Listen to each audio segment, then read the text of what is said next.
अभी के वक्त में पूरा वर्ल्ड मीडिया इसकी कवरेज कर रहा है कि जो यूएस के प्रेसिडेंट है जो बाइडेन, उन्होंने सरप्राइज विजिट किया यूक्रेन की, जो यूक्रेन की राजधानी है कीव, वहां पे उन्होंने मीटिंग की है यूक्रेन के प्रेसिडेंट जेलेंस्की से। उसको पूरा वर्ल्ड मीडिया कवरेज दे रहा है क्योंकि आपको पता होगा कि इन्हीं दिनों में ना 24 Feb 2022 को रशिया ने पहली बार हमला किया था यूक्रेन पे। तो ये उनकी एनिवर्सरी का दिन है 24 Feb 2022। तो इन्हीं दिनों में ना यूएस के प्रेसिडेंट ने विजिट किया यूक्रेन का। और जब से रशिया यूक्रेन वॉर स्टार्ट हुई है ना, तब से ये बाइडेन की ना पहली विजिट है यूक्रेन में। तो यहाँ पे ये यूएस की तरफ से सीधा सीधा मैसेज है रशिया को कि हम यूक्रेन की तरफ से खड़े हैं। अब तक भी हमने उनकी हेल्प की है और हम आगे भी उनकी हेल्प करते आएंगे। तो आज 21 Feb है, लेकिन कल 20 Feb को मंडे को जो बाइडेन ना, जो यूएस के प्रेसिडेंट है, वो कीव गए थे और उन्होंने वहां पे यूक्रेन से प्रॉमिस किया है कि वो जो आर्म डिलीवरीज है और उनकी जो पूरी हेल्प है और सपोर्ट है वो और ज़्यादा बढ़ा देंगे, ताकि जो रशिया की इन्वेजन है उनकी कंट्री में वो कम हो सके, यूक्रेन उससे अच्छे से वॉर कर सके। और इसको लेकर उन्होंने ट्वीट भी किया है कि रशिया और यूक्रेन वॉर की एनिवर्सरी के टाइम पे ना मैं कीव पहुंचा हूं और मैंने जेलेंस्की से ये वादा किया कि यूक्रेन की जो डेमोक्रेसी है, उनकी सॉवरेनिटी है, उनकी टेरिटोरियल इंटेग्रिटी है, हम उनके लिए खड़ेंगे, हम उनकी पूरी हेल्प करेंगे, हम उसके लिए पूरा स्टैंड लेंगे। तो इस वीडियो में हम बहुत कुछ डिस्कस करेंगे कि पोटस मतलब प्रेसिडेंट ऑफ यूएस वो सरप्राइज विजिट के लिए कीव क्यों गए हैं, इसके पीछे उनके क्या मकसद हैं और क्या इससे रशिया और यूक्रेन की जो वॉर है वो नया मोड़ ले सकती है, क्या रशिया का एग्रेशन इससे और ज़्यादा बढ़ सकता है। तो वीडियो को लास्ट तक जरूर देखें। सबसे पहले तो आप ये समझ लें कि बाइडेन ने कोई भी ऑफिशियल अनाउंसमेंट नहीं की थी कि वो यूक्रेन जा रहे हैं। उनका जो प्लान था वो पोलैंड टूर का था और जैसे ही वो पोलैंड टूर के लिए यूएस से रवाना हुए, वो पोलैंड पहुंचे, तो उसके कुछ ही समय बाद वो पोलैंड से निकल के यूक्रेन के लिए, जो कि उन्होंने बिल्कुल ही दुनिया को सरप्राइज कर दिया इस विजिट के बाद। क्योंकि आप देख सकते हैं ये यूक्रेन का मैप है, ये रशिया है, इस तरफ आ गया पोलैंड। तो उनकी जो मीटिंग थी, उनका जो टूर था ना, वो पोलैंड में था 2-3 दिन का। तो वहां से वो कुछ ही घंटे रुके और उन्होंने ट्रेन पकड़ी पोलैंड से और सीधा वो पहुंच गए यूक्रेन की जो राजधानी है कीव। कीव पास तक वो पहुंचे हैं और इस सफ़र को उन्होंने 10 घंटे में तय किया है। ये 10 घंटे का ट्रेन का सफ़र है। वो प्लेन से इसलिए नहीं आए क्योंकि आपको पता होगा कि इन दिनों में बहुत ही ज़्यादा एयर स्ट्राइक्स चल रही हैं रशिया की तरफ से। तो सिक्योरिटी कंसर्न को लेके ना उन्होंने ट्रेन का रास्ता चुना।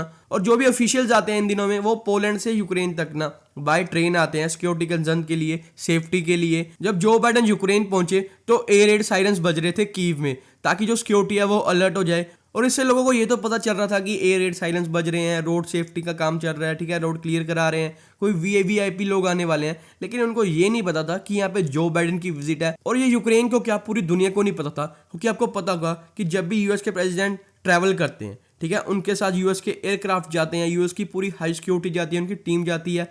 लेकिन यहाँ पे जो बाइडेन अकेले गए हैं। और इस विजिट को सरप्राइज रखने के पीछे ना बहुत सारे सिक्योरिटी कंसर्न्स हो सकते हैं और बहुत सारे कारण हो सकते हैं। लेकिन जो बाइडेन ने अपनी इस विजिट से ना पूरी दुनिया को शॉक कर दिया, पूरी दुनिया को हैरान कर दिया। और उन्होंने ये ट्वीट भी किया कि पुतिन को लग रहा था 1 साल पहले कि हम यूक्रेन पे हमला करेंगे, यूक्रेन बहुत ही वीक है और वेस्ट है, वो आपस में बटा हुआ है, तो उसके साथ कोई नहीं आएगा। लेकिन पुतिन गलत थे। अब तक हमने यूक्रेन की हेल्प की है और हम आगे चल के भी यूक्रेन के साथ खड़ेंगे। और उन्होंने यहाँ पे $500 मिलियन की ना जो मिलिट्री एड है वो भी देने की अनाउंसमेंट किया यूक्रेन को। अब आपके दिमाग में क्वेश्चन आएगा, $500 मिलियन की मिलिट्री एड के लिए ये यूएस से आया यूक्रेन, ठीक है, यूएस से पहले गए पोलैंड, फिर वहां से 10 घंटे का ट्रेन का सफर किया, सरप्राइज विजिट की, इतना रिस्क लिया सिर्फ इतनी हेल्प करने के लिए। अब तक तो ये बिलियन ऑफ डॉलर्स की हेल्प कर चुके हैं यूक्रेन की जब से रशिया वॉर स्टार्ट हुई है। तो देखें इसके पीछे जो रीजन बताए जा रहे हैं ना, वो ये बताए जा रहे हैं यूक्रेन के हिसाब से जो रशिया यूक्रेन वॉर की एनिवर्सरी आ रही है ना, उसमें रशिया बहुत ही बड़े स्केल पे लगभग 5 लाख ट्रूप के साथ ना हमला कर सकता है यूक्रेन पे। एनिवर्सरी जैसे हम खुशी मनाते हैं ऐसे हमला नहीं कि हमारा बर्थडे आया या कोई एनिवर्सरी आई हम खुशी मनाते हैं। ये एग्रेशन से, मतलब रशिया पूरी तरह से एग्रेशन से हमला कर सकता है कि अच्छा 1 साल हो गया हम अभी तक यूक्रेन पे कब्जा नहीं कर पाए, चलो अब करते हैं। तो ये यूक्रेन का कहना है और इसलिए जो बाइडेन ने यूक्रेन की विजिट की है ताकि रशिया को ये डायरेक्ट मैसेज पहुंच सके कि हम यूक्रेन के साथ खड़े हैं। और दूसरी तरफ यूएस कहता है कि हमें डर है चाइना ना छुप छुप के, मतलब वो ऑफिशियली दुनिया के सामने तो नहीं आएगा लेकिन वो छुप छुप के पीछे से ना रशिया को हथियार सप्लाई ना करे। और इसलिए बाइडेन ने यूक्रेन में आके चाइना को ये भी वार्न किया कि आप किसी भी हालत में, हम आपको वार्न करते हैं कि आप किसी भी हालत में पुतिन की हेल्प नहीं करोगे, पुतिन को चुपके से वेपन नहीं दोगे। लेकिन अब आपको ये जान के हैरानी होगी कि जो चाइना के टॉप डिप्लोमेट है ना, उन्होंने भी कल ही विजिट किया मॉस्को की। जैसे जो बाइडेन पहुंचे हैं यूक्रेन, वैसे ही चाइना के जो टॉप डिप्लोमेट है वो पहुंचे हैं रशिया। और एक तरफ तो रशिया और चाइना के बीच में खिचड़ी पक रही है और दूसरी तरफ यूक्रेन और बाइडेन के बीच में घुसपुस चल रही है। तो अब देखना होगा क्या इस एनिवर्सरी पे ये वॉर खत्म हो जाती है या फिर इस एनिवर्सरी पे ये वॉर कोई नया मोड़ ले दिया है। लेकिन मैं यहाँ पे आपकी राय जानना चाहूंगा कि जो बाइडेन ने सरप्राइज विजिट किया यूक्रेन में, क्या ये सही स्टेप था? क्या ये आपके हिसाब से उनको ऐसा नहीं करना चाहिए था?